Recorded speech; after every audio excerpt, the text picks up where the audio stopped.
Yoshi has always been my favorite character in the Mario franchise. For the record, the list goes Yoshi, Luigi, Bowser, Rosalina, and Geno. For who not but Yoshi is responsible for the very existence of Super Mario, at least canonically. And just as Yoshi has always been my favorite Mario character, so too has Super Mario World 2 Yoshi's Island always been my favorite Mario game. Yoshi has had several outings, both in escorting babies to their parents and adventuring to protect his land from the scheming of Kamek and Baby Bowser. While all the games have maintained a similar gameplay style, they've all managed to be unique, creative, and above all, fun.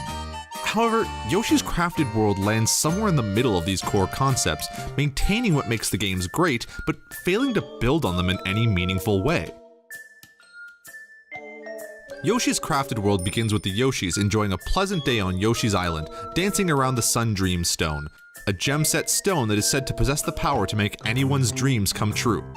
However, when Kamek and Baby Bowser learn of the stone, they attempt to steal it, causing the Sun Dream Stone to scatter the gems across the world. From there, the Yoshis set off to recover the stones before Kamek and Baby Bowser can claim them for themselves. It's a simple enough plot that provides Yoshi with an impetus for setting off on his quest and provides the necessary minimal context to justify the new and creative world. However, and this may just be a nitpick, I can't help but find myself wanting something a bit different. Much like many of the other Yoshi games, the plot is nothing more than Baby Bowser take thing, Yoshis get back. And there are only so many times you can recycle the same plot before you start getting diminishing returns, even for a Yoshi game.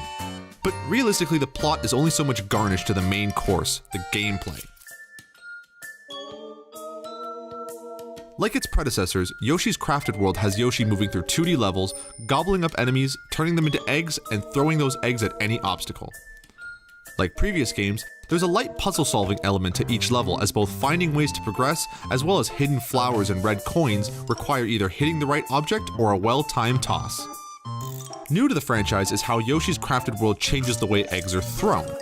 In previous entries, when players would ready an egg, the trajectory crosshair would appear, swinging up and down like a pendulum until the player released the egg at the desired position. While this made egg throwing a bit complex, it also allowed for Yoshi to be able to move while aiming in a two-dimensional space. In Crafted World, when players ready an egg, Yoshi now stays planted, but players have full control of the crosshairs, allowing for more precise aiming.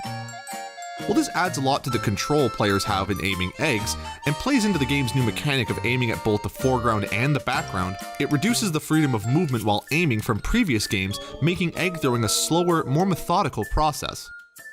And that, for me, is my biggest issue with Yoshi's Crafted World. The whole game feels a lot slower and less interesting. Don't get me wrong, I have no problem with the game being a more relaxed experience. No one needs to get good at a Yoshi game.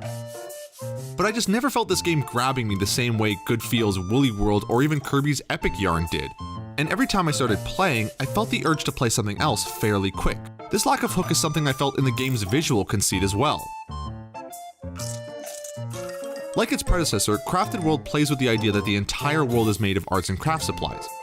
Much of the world itself is made of cardboard, many background details like rivers and trees are made from construction paper and household objects, and Yoshi and several of the enemies have a plush toy look. Visually, the game is absolutely beautiful, using a lot of color and genuine creativity to make some really amazing looking levels. However, unlike its predecessor, it never really does much with the whole visual conceit. Aside from a handful of moments, you're never constructing things out of cardboard or using the crafting supplies to build things to help you through levels. It just feels like a real missed opportunity to integrate the visual themes into the gameplay, the way Woolly World or even Epic Yarn did. But where Crafted World really missed the mark is in the music.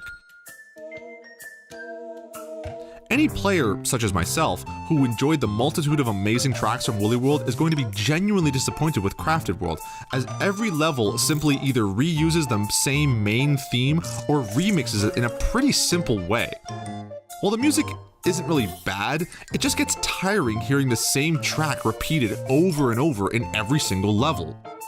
Crafted World is definitely a more bite-sized experience, which plays well to the Switch's portability. Most levels are relatively small, taking only 10 to 15 minutes to complete, maybe longer if players are looking to get all the flowers and red coins. This definitely works for the Switch, as players can easily hop in and out of a level or two during commutes or lunch breaks. Yoshi's Crafted World is by no means a bad game.